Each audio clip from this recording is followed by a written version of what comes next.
Saturday has been quite the chilly day for a lot of the area. Temperatures started off freezing for a lot of us. Eventually, we did find temperatures getting into the 50s, but still quite chilly for this time of year. 51 degrees, partly to mostly cloudy skies being detected at Savannah Hilton International Airport. Now, most of that is mid and upper level clouds, so we did have a good amount of sunshine, but winds are light out of the east to most of the time northeast. That's going to keep things fairly chilly for about the next, say, 6 to 12 hours.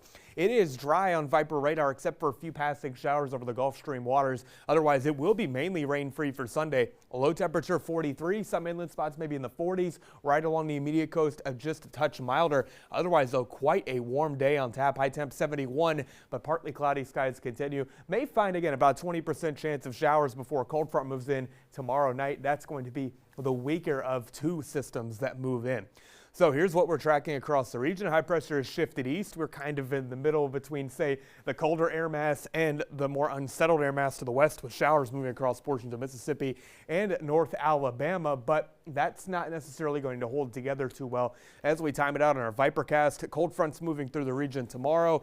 Not a ton of moisture or really overall lift in the mid and upper levels to support that. Still may find a stray shower or two, but otherwise that's not going to be the major factor. We look to Monday for the changes to come in.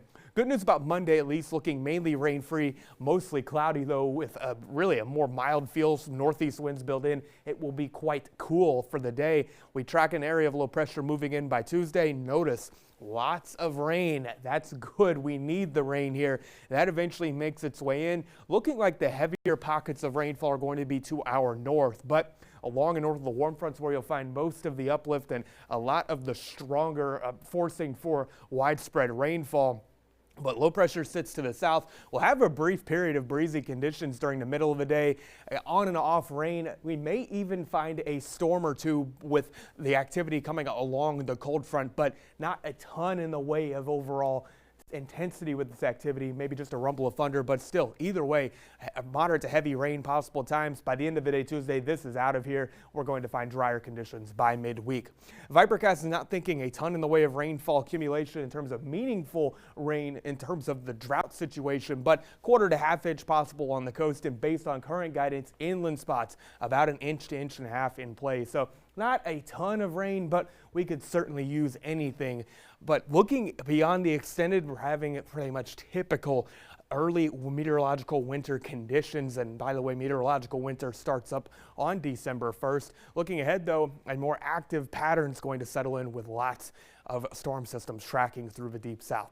For tonight, temperatures inland dip into the 30s right along the immediate coast, 40s, even 50 in Darien likely expected tonight. Tomorrow's going to be quite nice. Sunday bringing 70s and a mix of sun and clouds, but no complaints by any means compared to what we've had recently.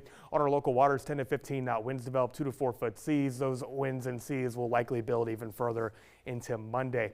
Looking into the extended forecast, this is pretty typical Georgia cool season weather. Of course, we have rain that will be in play for Tuesday, with even a couple rumbles of thunder. Much colder by the middle of the week with cold temperatures to end it. Then we have another round of storms possible next weekend. I hear you. My heat did come on last night. Oh, wow. This is like breaking news. We'll have to cut it off at some point, I'm sure, this week. But yeah, it was good weather for some football, though. Yeah, exactly. It was cool and it was hot. It's like they're rivals to see which one the weather will be today. We also had a great rivalry week in college football.